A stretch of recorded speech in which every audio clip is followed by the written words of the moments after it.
ગુજરાતમાં જમીન હોય અથવા ભવિષ્યમાં ખરીદવાનો વિચાર હોય તો આ માહિતી ખૂબ જ મહત્વની છે. સરકારે જમીન મહેસૂલના જૂના કાયદાઓમાં કેટલાક મોટા આધુનિક ફેરફારો કર્યા છે. આનો મુખ્ય હેતુ આખી પ્રક્રિયાને સરળ અને ડિજિટલ બનાવવાનો છે. તો ચાલો આપણે ઊંડાણમાં જઈએ અને સમજીએ કે આ બદલાવથી સમય અને નાણાં પર શું અસર પડશે. અરે, જમીનના કામ માટે સરકારી કચેરીના ધક્કા કોણે નથી ખાધા? જો આ સવાલનો જવાબ હા હોય તો સમજી લેજો કે એવું કરનારા લોકો એકલા નથી.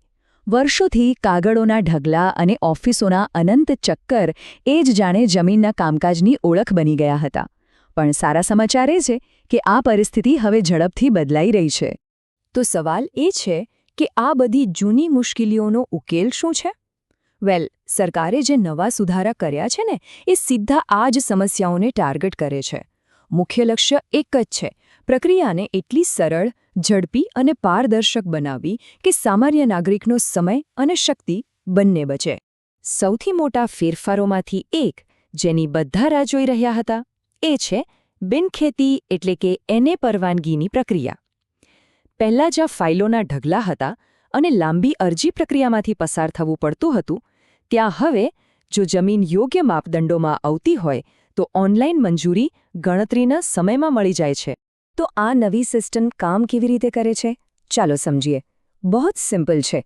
જો જમીન સરકારના ડેવલપમેન્ટ પ્લાન એટલે કે માસ્ટર પ્લાન હેઠળ આવે છે અને તેનું પ્રીમિયમ ભરાયેલું છે, તો બસ ઓનલાઈન અરજી કરી દેવાની. બાકીનું કામ ઓટોમેટેડ સિસ્ટમ કરી લેશે અને મંજૂરી ફટાફટ મળી જશે. આનાથી સમય અને મહેનત બંને બચે છે. ખરેખર આ એક ગેમ ચેન્જર જેવું જ છે. હવે વાત કરીએ ખેડૂત હોવાના પુરાવાની. પહેલાં આના માટે પણ વારંવાર કચેરીએ જવું પડતું હતું, પણ હવે એ દિવસો ગયા. આ પ્રક્રિયાને પણ ડિજિટલ અને અત્યંત સુવિધાજનક બનાવી દેવામાં આવી છે. આઈ ખેડૂત પોર્ટલને કારણે હવે ખેડૂત હોવાની ખરાઈ મિનિટોમાં થઈ જાય છે. પણ અહીં એક બહુ જ રસપ્રદ અને મહત્વનો નિયમ છે. એ છે કે જો ગુજરાતના કોઈ પણ ખૂણામાં ખેતીની જમીનનો એક નાનો ટુકડો પણ હોય ને, તો પણ કાયદેસર રીતે તે વ્યક્તિ રાજ્યના ખેડૂત જ ગણાય છે. આ નિયમને કારણે જ જમીન ખરીદ વેચાણ માટેની પાત્રતા નક્કી કરવી ખૂબ જ સરળ બની જાય છે. પરિવારમાં કોઈના અવસાન પછી વારસાઈની પ્રક્રિયા કરાવવી એ ખૂબ જ સંવેદનશીલ અને સાથે સાથે જટિલ કામ હતું. જમીનના રેકોર્ડમાં વારસદારોના નામ દાખલ કરાવવા માટે ઘણો સમય લાગતો, પણ હવે આમાં પણ સરકારે ટેકનોલોજીનો ઉપયોગ કરીને ઘણી સરળતા કરી દીધી છે. તો હવે કરવું શું પડે? સિમ્પલ છે. વારસદારો કાં તો નજીકના ઈ-ધરા કેન્દ્ર પર જઈ શકે છે અથવા તો સીધા ઓનલાઈન પોર્ટલ પરથી અરજી કરી શકે છે. સીધી લીટીના વારસદારો માટે આ પ્રક્રિયા વધુ સરળ છે. હા, અમુક જરૂરી પુરાવા તો આપવા જ પડે, જેમ કે પંચનામું અને પેઢીનામું. અત્યાર સુધી આપણે પ્રક્રિયાઓની વાત કરી.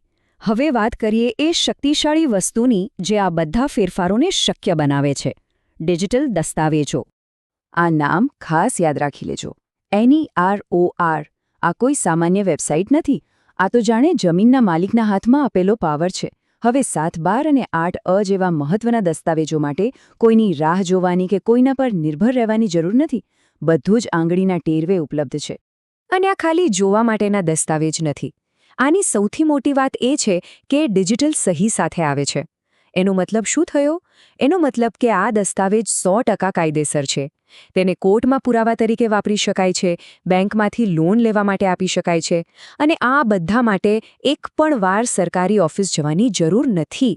સારું, અત્યાર સુધી બધું ડિજિટલ અને પ્રક્રિયાની વાત થઈ. હવે આવીએ પૈસાની વાત પર. કારણ કે જમીન કાયદામાં પ્રીમિયમ અને જંત્રીના નિયમોમાં પણ કેટલાક મહત્વના ફેરફાર થયા છે. તો હવે પ્રીમિયમનું ગણિત કેવું છે? જુઓ, એ આધાર રાખે છે કે જમીન કયા પ્રકારની છે અને તેનો ઉપયોગ શું કરવાનો છે. દાખલા તરીકે, અમુક ખાસ પ્રકારની ખેતીની જમીનને વેચવા માટે પ્રીમિયમમાં રાહત આપી છે. પણ જો એ જ ખેતીની જમીન પર કોઈ ઉદ્યોગ કે મોટું મકાન બનાવવું હોય તો પ્રીમિયમ સરકારના નવા એટલે કે ઊંચા જંત્રી દર પ્રમાણે ગણાશે. અને આ જંત્રીની વાત નીકળી છે તો એક બહુ મોટા ફેરફારની વાત કરવી જ પડે. સરકારે તાજેતરમાં જ જંત્રીના દરોમાં મોટો વધારો કર્યો છે. આની અસર દરેક નાના મોટા જમીનના સોદા પર પડશે. તો સવાલ એ થાય કે સરકારે અચાનક આ ભાવ કેમ વધાર્યા? એની પાછળ એક બહુ સ્પષ્ટ હેતુ છે. જમીનનો સરકારી ભાવ એટલે કે જંત્રી અને એનો અસલી બજાર ભાવ, આ બંને વચ્ચે જે મોટો તફાવત હતો ને એને ઘટાડવાનો. જ્યારે આ તફાવત ઘટે ત્યારે સોદા વધુ પારદર્શક બને છે અને સરકારને પણ સ્ટેમ્પ ડ્યુટીની યોગ્ય આવક થાય છે.